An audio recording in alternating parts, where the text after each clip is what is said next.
Bonjour à tous, ici Maxime pour Ciné Techno et aujourd'hui je vais faire la critique du film Friday the 13th, édition 40e anniversaire en Blu-ray Steelbook. Le film est réalisé par Sean S. Cunningham et met en vedette Betsy Palmer, Adrian King, Harry Crosby, Laurie Bartham, Mark Nelson, Jenon Taylor, Robbie Morgan et Kevin Bacon. Elle est distribuée par les studios Paramount et vous pouvez vous le procurer en magasin depuis le 16 juin 2020. Plusieurs années après que des moniteurs du camp Crystal Lake furent assassinés, Steve Christie décide de réouvrir le camp de vacances de nouveau. Il commence les préparatifs avec sa nouvelle équipe un vendredi 13 juin. Toutefois, dès la première journée, une des monitrices manque déjà à l'appel, ne semblant pas avoir réussi à se rendre au camp.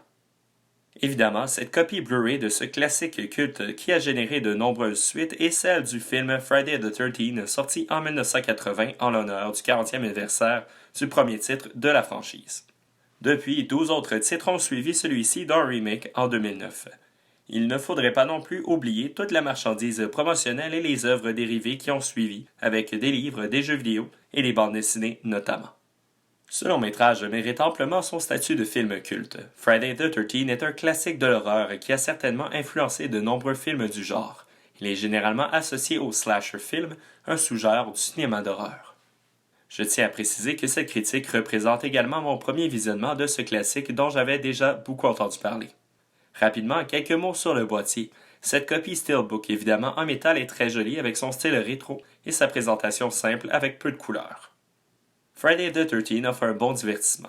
À mes yeux, le film a bien vieilli malgré qu'il soit très prévisible pour des amateurs de cinéma d'horreur. La simplicité du scénario en fait également sa force, laissant beaucoup de place au suspense et un effet de chasse à l'homme, les personnages semblant toujours observés ou traqués par le tueur.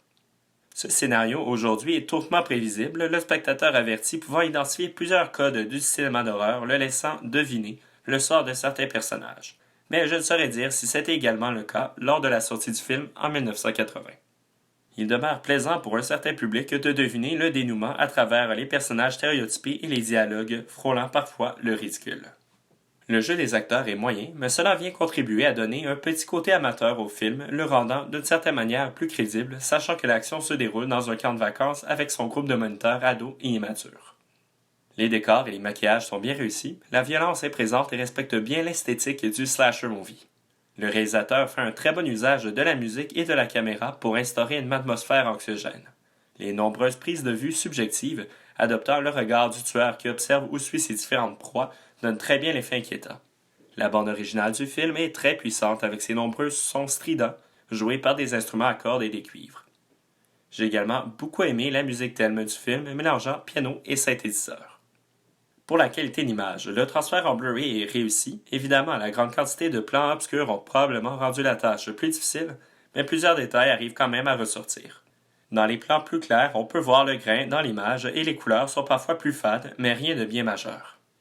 Piste sonore et format d'image, l'audio est disponible en anglais Dolby True HD 5.1 ainsi qu'en français, anglais et espagnol Dolby numérique mono.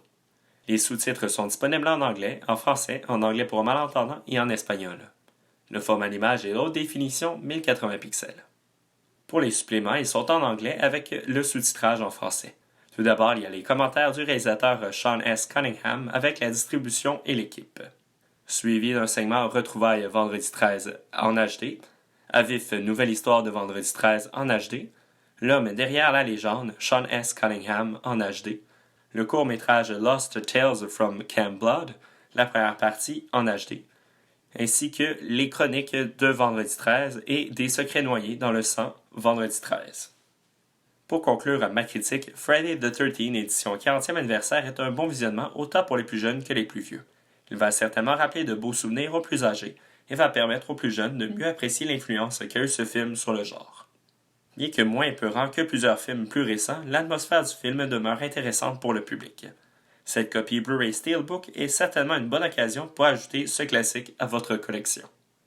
C'était Maxime pour Ciné Techno. Merci beaucoup et surtout, bon visionnement.